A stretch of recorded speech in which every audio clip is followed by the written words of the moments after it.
RCR, la red que comunica y une al Perú.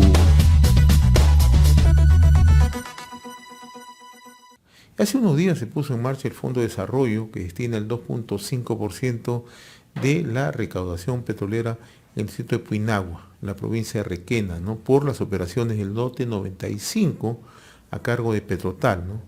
Y este distrito, con eso, puede encaminar, ¿no? Tener los fondos suficientes, los recursos suficientes para el cierre de brechas sociales, ¿no? Y esto es un avance, hay que saludarlo.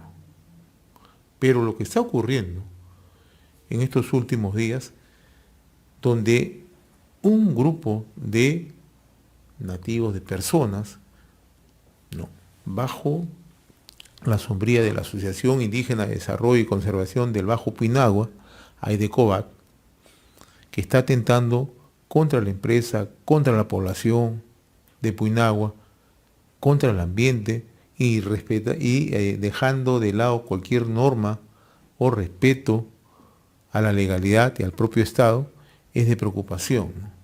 Lo que ha ocurrido en los últimos días, se han interceptado naves, ¿no?, transportando, ¿no?, petróleo, y también incluso de una unidad de la Marina de Guerra, no se puede aceptar. Vamos a conversar precisamente sobre este tema con el señor José Luis Medina, es el gerente de sostenibilidad de Petrotal, y le agradecemos la amabilidad de compartir esta comunicación con RCR, Red de Comunicación Regional. Señor Medina, qué gusto saludarlo, muy amable. ¿Cómo está usted? Hernández, muy buen día, un placer estar con usted en esta entrevista. Grafíquenos, ¿qué es lo que está sucediendo? Yo hice un avance de los logros que se han venido obteniendo y parecía que todo estaba bien encaminado, pero hay sectores interesados, hay que decirlo, ¿no? Hay sectores lo que buscan es un usufructo personal. ¿Qué es lo que está ocurriendo? Ustedes han sacado un enérgico comunicado en varios medios de comunicación, ¿no?, donde establecen de qué manera están actuando y cómo están siendo extorsionados en estos momentos. Sí, como bien mencionado usted en la introducción, y muy adecuada, dicho sea de paso, Petrotal, desde el año 2021, fines del año 2021, venimos tratando de, a través de este compromiso responsable que tiene la compañía, cabe destacar que Petrotal es una empresa liderada y operada por peruanos. Eso nos permite conocer cuáles son las condiciones de vida de nuestros vecinos en el distrito de Puinahua, y no solamente conocer, sino asumir un compromiso para tratar de reducir estas brechas, para mejorar su calidad de vida. En ese sentido, propusimos al Estado abrir el contrato de licencia que tenemos con el Estado, valga la redundancia, y poder incluir este 2.5% como una adenda dentro del contrato. Esto significa que si Petrotal ya no está explotando el lote 95 en adelante, la empresa que tenga que llegar va a tener que seguir respetando este 2.5%. Y parte de la propuesta se aterriza en una resolución que saca la PCM, creando una mesa técnica de trabajo. Esta mesa técnica de trabajo tenía básicamente dos objetivos. El primer objetivo era incluir la adenda dentro del contrato. Y el segundo, poder establecer la gobernanza a través de un reglamento operativo. O sea, cómo se va a conformar la administración de este fondo, cuáles van a ser las prioridades, etcétera, etcétera. Cabe destacar también que esta resolución ministerial contiene a los tres estamentos más importantes de una negociación. El Estado, representado básicamente por Minien y PCM, la empresa privada, representada por Petrotal, y el socio, que es Perú Petro, como representante también del Estado, y las dos asociaciones que representan a la sociedad civil en el distrito de Puinahua, que son básicamente la Junta Autónoma de Puinahua, que representa a los que se denominan mestizos, que tienen una mayoría de presencia y de población en el distrito, y AIDECOBAT, que es quien representa a la facción o a quienes se denominan indígenas o se sienten de esta manera, ¿de acuerdo? Hemos tenido varias reuniones durante el año pasado, y en diciembre, a punto de llegar allá a firmar la adenda e incluirla, aprobándola dentro de la mesa técnica, AIDECOBAT no estaba de acuerdo con la propuesta de que cada vez que hubiera conflicto social que detuviera la producción y el tránsito de las barcazas no se podía aportar el 2.5, algo que es completamente lógico, porque imagínense, nosotros asumimos este 2.5 que no es un impuesto ni mucho menos, sino es una liberalidad de la empresa, un tema voluntario que sale de las ganancias de la compañía para ser entregada a la población. Ellos no estuvieron de acuerdo y estuvimos paralizados más de 40 días. Se levantó esto, se pudo entregar el texto final y en marzo de este año sale la resolución del Decreto Supremo que ya adenda el contrato. ¿Qué quedaba? Establecía el reglamento que debería ser en teoría la parte más fácil. Este proceso en todo momento ha sido altamente participativo, han estado siempre los 6 miembros, pero al final, ¿qué sucede? Cuando se hace la propuesta de reglamento, estas personas dicen, un ratito, por favor, necesitamos más tiempo, nosotros vamos a hacer llegar nuestra propuesta desde el punto de vista indígena, intercultural, etcétera, etcétera, y se le dio tiempo. Se le dio tiempo, es más, el 23 de abril, de mayo, perdón, ellos tenían que haber presentado una propuesta que tanto mencionaban. El 26 nosotros citamos a la reunión, bueno, nosotros no, sino MINEM nos cita a todos, y el 23 ellos no hicieron llegar ninguna propuesta, ninguna observación. Cuando nos juntamos el 26, ellos dicen que bueno, que no han tenido tiempo, que necesitan más tiempo, y lo que hacen es optan por retirarse. Entendemos que las necesidades, señor, no se pueden postergar. Y es más, estando 5 de los 6 miembros, se decide seguir con la reunión, porque eso lo establece también el reglamento de la mesa técnica. Se ve si hay quórum, y si hay quórum, se prosigue. Hubo quórum, se prosiguió. Y luego se vota la propuesta que se tiene de reglamento y se llega a aprobar. Esto obviamente no fue del agrado de estas personas, pero incluso estuvo en la veeduría, la Defensoría del Pueblo que acompañó todo el proceso de la última mesa. Ellos se retiran porque ellos saben perfectamente o sabían perfectamente que la propuesta no estaba alineada a lo que ellos estaban buscando básicamente, ¿no? Entonces, eso fue el día 26 y ellos automáticamente el día 27 hacen una conferencia de prensa donde anuncian este famoso control territorial que va a ser a partir del 26 como medida de protesta. El 27 anuncian esto y públicamente ellos indican que van a cerrar el río. Entonces, legalmente, a confesión de parte, excepción de prueba, señor. Pero, ¿dónde comienza el problema? Se comienza a efectivizar este control y el día 28, el día domingo 28, una de las embarcaciones que transporta, que ustedes lo han visto en los videos, que transportaba 40 personas que trabajan en Petrotal, fue atacada vilmente por estas personas, justamente estas imágenes, y les tiran bombas molotov. Habían 40 personas ahí. Imagínese, señor, si una de estas bombardas llegaba a tocar la parte posterior de la embarcación donde se almacena el combustible. Ahora no estaríamos hablando de un tema de piratería o de extorsión o lo que sea, estaríamos hablando de la pérdida de 40 vidas que estaban en el... Y este segundo bote que ustedes ven ingresando ahí eran funcionarios de SENACE que también se dirigían hacia el lote para poder hacer procesos de participación ciudadana con el Estado. Entonces, lo que nosotros rechazamos de todo punto de vista es que esta asociación, sobre texto del control territorial, cometa una serie de ilícitos en el río. No solamente es el tema de la captura, como estamos viendo, de embarcaciones que no solamente son peruanas, sino de bandera extranjera. 2 embarcaciones, 2 barcazas se encuentran en este momento capturadas, secuestradas sus tripulaciones. Una de ellas es de bandera peruana y la otra es de bandera brasilera. El año pasado hicieron exactamente lo mismo y hubo un protesto diplomático por parte de Brasil contra el Estado peruano porque se secuestró a una tripulación brasilera contra su voluntad 3 días, que fue secuestrada, que fue robada y que luego de ser maltratada se le dejó ir, ¿no? Entonces, a nosotros nos preocupa muchísimo el impacto que se está teniendo. De estas 2 embarcaciones, una de ellas, señor, tiene 40.000 barriles de crudo como carga. Y es peligrosísimo estas actividades con fuego. Imagínense los gases que emiten per se estas embarcaciones, que estamos hablando de una ignición de 40.000 barriles. No solamente van a morir las personas que están ahí, que son 12 como tripulación, sino el daño ambiental que se va a dar en el río por la contaminación, obviamente, ante el eventual derrame de este crudo y el impacto en la reserva Pacaya-Sandía. No entendemos que todas estas acciones que estamos haciendo como empresa para mejorar la calidad de vida de las personas sean malinterpretadas, se trabaje de esta manera con una concurrencia de ilícitos, como le digo, el secuestro, el cierre de río, eso está prohibido. La norma no lo establece así. Cualquier medio de comunicación no puede ser tomado. Y estas personas hablan de diálogo, pero nosotros no conocemos cuál en estos 12 días de paralización o de medida ilícita, dicho sea de paso, ilegal, no entendemos hasta ahora cuál es la razón. Se comenta muchísimo en el mismo pueblo que ellos Así es. manejar el fondo. Pero lo que nosotros no entendemos es que habiendo un acuerdo ya de todas las partes, excepto ellos que se retiraron por su propia voluntad, ahora quieran patear el tablero nuevamente y desconocer un acuerdo que se ha tomado entre todas las partes. Y este acuerdo no favorece a la empresa. El acuerdo favorece básicamente a la población. La población está ávida de poder recibir este aporte voluntario que va a mejorar sus condiciones de calidad de vida en educación, en salud, en infraestructura, en nutrición, señor. Entonces, y ver a estas personas armadas en una actitud completamente amenazante, haciéndose dueños del río, poniendo en peligro la vida de las personas.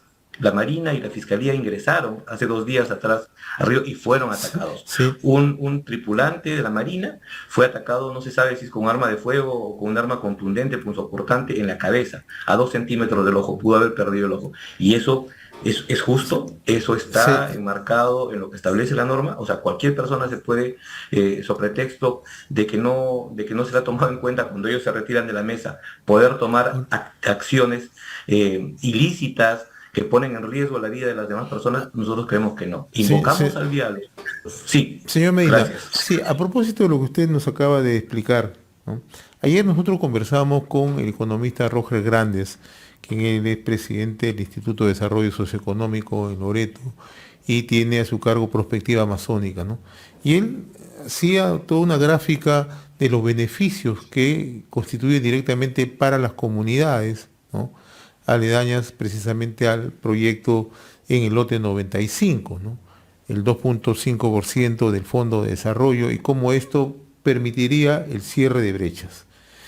Y además explicaba que hay otro conjunto de beneficios hacia adelante que van a permitir, ¿no? Un desarrollo ya mucho más integral, ¿no?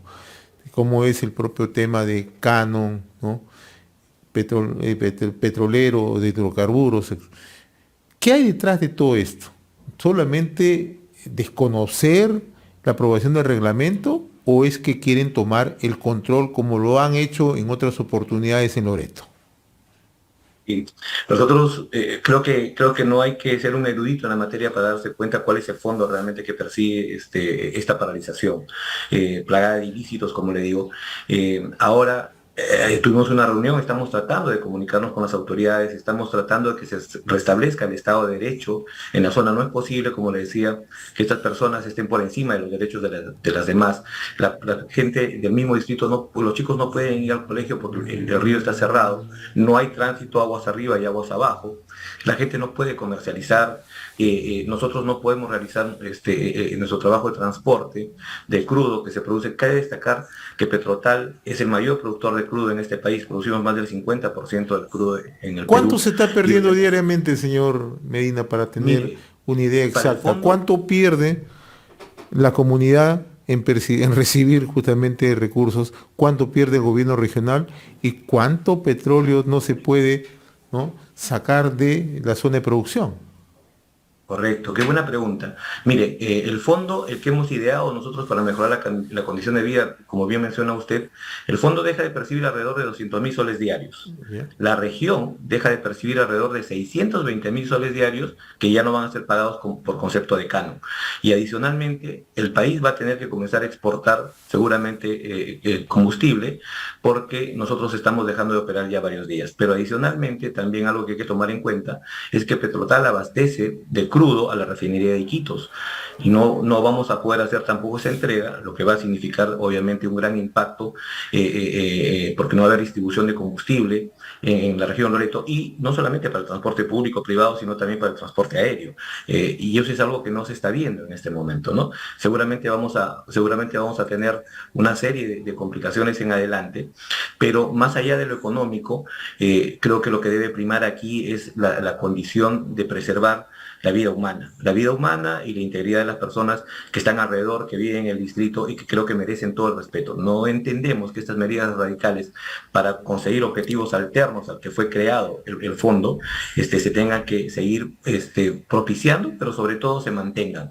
Se debe restablecer, y es lo que invocamos nosotros, señor periodista, a través del Estado, se imponga nuevamente el Estado de Derecho en la zona. No, nosotros no estamos apostando por el tema de la violencia, ni mucho menos. Creemos que un diálogo sería importante, pero hasta ahora, por ejemplo, no conocemos ni nosotros ni el Estado una carta de Aidecoba que diga, nuestras observaciones son estas, estas y estas. Simplemente tomaron el río, siguen ejerciendo este control territorial y con una concurrencia de ilícitos están no solamente atentando contra la producción, sino sobre todo contra las mismas personas que ellos dicen representar. Ahora, se ha constituido la zona en el momento representantes del gobierno, autoridades, Defensoría del Pueblo, Ministerio Público, Policía Nacional. ¿Se han constituido la zona, señor Medina? Sí, como comentaba, hace 2 días atrás hubo intervención conjunta de la Marina con la Fiscalía de Prevención de Delito de Requena y ellos fueron atacados en el río. Como le comentaba, el fiscal fue amenazado, obligado a que se retire, y un efectivo de la Marina fue atacado. Imagínense, las personas que brindan seguridad a nuestro país, la policía, en este caso la Marina, no tienen ningún respeto por parte de estas personas y no tienen ningún miramiento en atentar contra la vida de estas personas. O sea, ahí está la foto del efectivo, está el parte de flagrancia por parte del Ministerio Público, pero no pasa absolutamente nada. Y esta es una zona ya de piratería. ¿Por qué? Porque las embarcaciones que han sido tomadas han sido hurtadas y robadas, o sea, las pertenencias, los alimentos, para justamente seguir manteniendo esta medida de fuerza, han sido hurtados de estas embarcaciones. Nos preocupa muchísimo que pueda haber no solamente, como comentábamos, el impacto ambiental por un tema de mal manejo de estas personas, de desconocimiento, sino sobre todo que no se cautele la calidad de vida de las personas y sobre todo se ponga en riesgo la vida de todos quienes trabajamos en la zona. Imagínense esas imágenes y que son indiscutibles, señor. ¿Cómo es posible que peruanos ataquen a peruanos? Que ya no exista el más mínimo respeto por la vida humana y sobre pretexto de una lucha se ponga en riesgo la vida de otros. Pero cuando la policía, la fiscalía y los interviene, ellos son las víctimas, ellos son los indígenas y no es así. El Perú tiene una constitución que es transversal para todos y todos tenemos que cumplir las normas y las leyes, si no vamos a vivir en un estado que no tiene derecho, donde se vulneran los mismos a cada momento y obviamente estamos como en el viejo oeste, ¿no? El que tiene más armas, el que hace más presión, el que golpea y establece medidas de fuerza es el que gana. Creo que ya estamos en pleno siglo XXI y no es posible que se estén tolerando este tipo de situaciones al revés. Y se tiene que aplicar la ley, se tiene que aplicar el principio de autoridad. Porque aquí probablemente la opinión pública, que no está muy al tanto de lo que ocurre en esencia en Puinahua, hay un término que se acuña, control territorial. Y este no es un término nuevo.